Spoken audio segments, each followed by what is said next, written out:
All right, final war of season 33 here. We are up against I can't remember. But we're up against somebody here. Geome? I don't recognize these people. Oh, Minaj. Okay, the DSVG. That's right. All right, so we're up against DSVG here, and got some good players over here. Obviously, Minaj, Tinder Crisp, Arc Knight. I'm just reading names at this point, but yeah, they're good. We know that they're good, and that this is going to be a tough war. There we go. There was the little just glazed right over it. Okay, so we are going in with, I don't even remember what path I was on, what attackers I took, nothing like that. We're going to start selecting this Defiance tactic. I'm going to try to get in the habit of selecting the attacker tactic, even if it doesn't affect any of my attackers, because it doesn't automatically apply. And in this off-season, actually, I've had a couple issues. Well, I mean, just frankly, I've forgotten to select it going in with champs that I wanted to test for attack, and wasn't able to test them because it doesn't auto-apply, which it should, in my opinion. All right, so we're using Apocalypse here. This is the Masochism over time, so just the Masochism effect. And Apocalypse is perfect for Masochism. And they put a mutant here. So we're just going to go ahead and ramp up Apocalypse with this one fight, which is great. So, Mr. Sinister, he's a fine matchup with Apocalypse, but I believe he can throw back the debuffs that Apocalypse applies onto Apocalypse, I believe. I got half suicides on here because I want to build up that bleed immunity for some of my later Apocalypse fights that I wouldn't say are hard necessarily, but I'm gonna want suicides on just to get them down as quickly as possible. Alright, and we're just going to bait at the SP2 just because I don't want him to throw back those debuffs onto me. It does apply that concussion, and that's a 100% concussion, so that's a big time concussion, but again, it's really just going to affect our abilities to land parries and stuff, so not really a huge deal. I'm stopping my combos short, going right into blocking there. I threw a medium. I landed a reparry, threw a medium, and tried to heavy. That was a mistake, obviously. Of course, Minash is running Limber. Any respectable Masters of Level Alliance has all 30 people running max Limber, so I don't know why I tried that, but ultimately it's just going to cost me potions, or a potion, which I deserve because that was a stupid mistake. Alright, so that's the only fight in Section 1, and then in Section 2 we have 3 fights. We've got these 2 path fights. We've got Venom and Cersei. In the last war video, War 11, these were the exact same defenders on this path, just the nodes were flipped. So I don't frankly think it makes any difference when you're using Dr. Doom, which is more difficult for which defender. It honestly just doesn't really matter. The strategy is going to be the same as it was in the last video. So this Venom, we're just going to watch out for the global essentially. And we just want to remember that our SP1 is not going to be able to nullify reliably because of the Mystic Word, which is, if I scroll down far enough, right there, 95% chance to fail. However, Nullify is not technically Stagger. Stagger will still work. So we can stagger things, we just can't Nullify. Same thing with that Cersei. We're going to do the same strat. We're just going to parry heavy to get the glancing buff, to stagger the glancing buff, and then it'll be on cooldown for 7 seconds. We can move forward and just kind of play that fight normally until it returns, and then we just repeat that process, and then of course, I'm going to be taking that Kingpin on Kinetic Transference and Indestructible 2 with Apocalypse. And I made the same mistake, I'll just kind of spoil it now, because I'm in the flow. Made the same mistake as I've made on that fight several times, especially using Apocalypse for some reason, where I throw my SP2 when I get it, and so it doesn't do any damage. But, alright, so here, we're just starting off with some staggers. Alright, we're going to just try to bait out the specials. I do have an invulnerability boost here, but still try to bait out the specials just to make sure that if we were to make a mistake, we wouldn't take an SP3 without the indestructible charges. And then because I can't nullify, I'm just going to recycle my SP2s, just get him down a little bit faster. You can definitely, and there we go. It's the mistake that I said that I didn't want to make. We can still power steal. We just can't nullify with the SP1. So, right, I guess technically we have a 5% chance to nullify, but yeah, anyway. All right, so he goes down. You know, fairly easy and very safe. I could probably take like 4 or 5 SP3s from Venom with Dr. Doom at rank 4.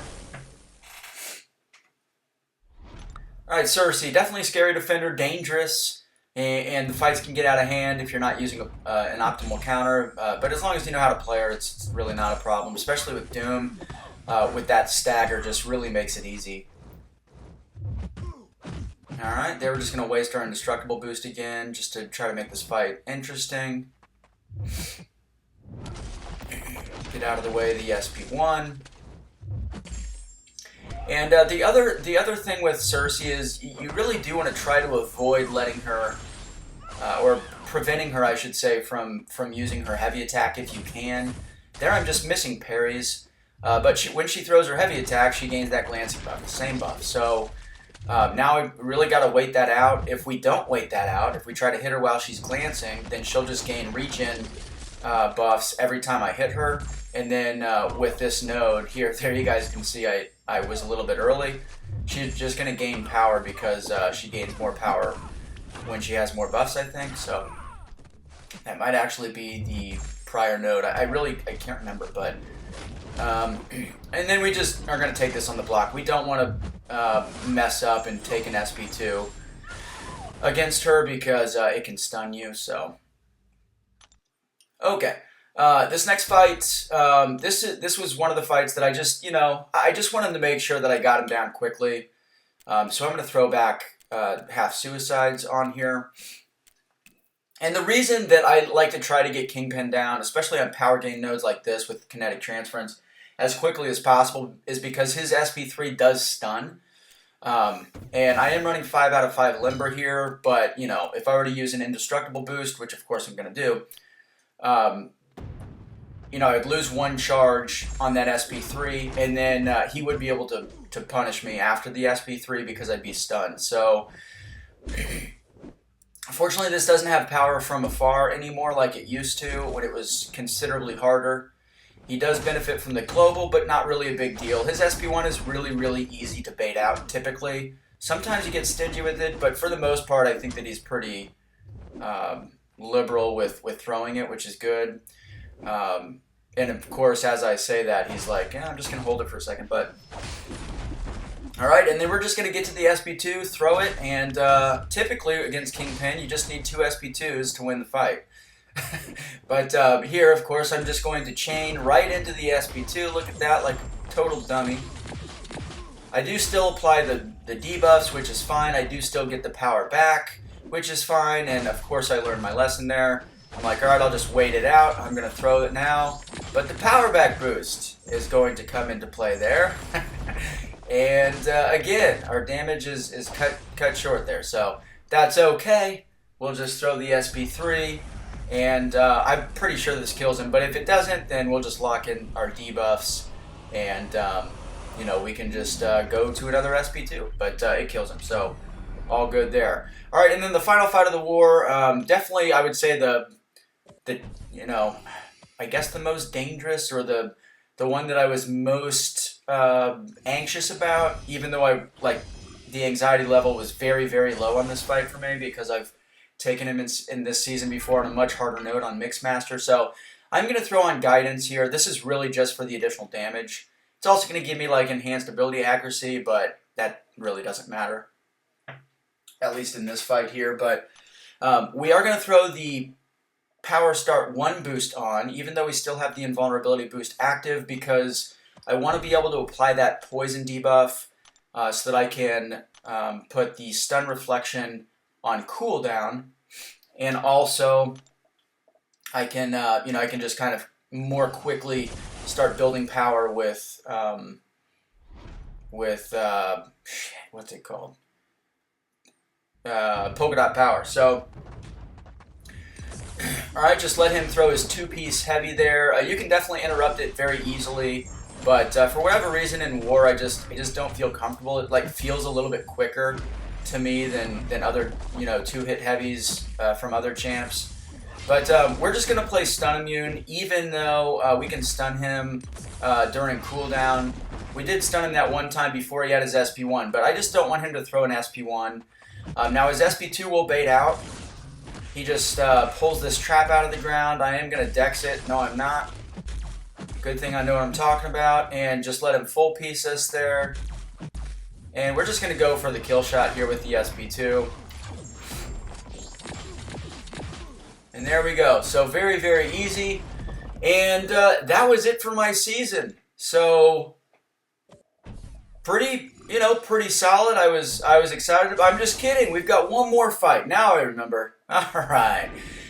We've got this Sasquatch here. And actually, if I recall, now that we rolled up to this guy, this was the main reason. God, I sound like I'm just making things up on the fly. This was the main reason I wanted to have half suicides. Because this guy has so much health, as you guys know. This node does have limber. That's okay. We've got guidance that'll bypass it. It has hard knock life. That's okay. We're using apocalypse. He gains disorient immunity. Doesn't matter. So the two big things here on this fight are Mystic Dispersion, which of course he'll have 5 out of 5 level. And then the other thing is the global.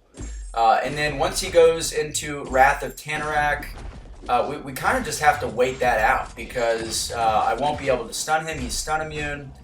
He'll have power efficiency, so he's not losing any power when he's throwing specials. And then also, you know, if he throws his heavy attack, then he'll gain that unstoppable. So there, I thought that I could heavy punish and watch all the damage that I end up taking because of that one mistake. I couldn't heavy punish, of course. He clipped me there. I just didn't have the spacing correct. I won't make that mistake again. I just got to throw the SP1. And he's almost down. He is regening. We're able to stun him. Wrath of Tanarak. Now we got to wait this out. I could go for an intercept here. I could also be punishing those, but I don't know. Full piece into the block. There goes the global. All right, so his SP2 that clipped me ends up taking me all the way down to 27%. I think we come out of that fight at like 85% if that one mistake doesn't happen. But ultimately, Apocalypse with guidance is the perfect option there. So okay, that is the end of my season. We finished 76-2. A good season for me. I've had a couple seasons with only one death. I think 3 times I've done only one death. I'm just really hoping that at some point I can just have a deathless season. Not because it would mean that I'm, better than other people. That's certainly not the case. I think everybody that watches this channel at this point knows what my skill level is. I would say it's like slightly above average maybe, but not crazy. But I just want it for my own kind of personal feeling of accomplishment. So anyway, that's it for the video, guys. Thanks for all the support this season. Leave a like and a comment, and I'll catch you in the next video.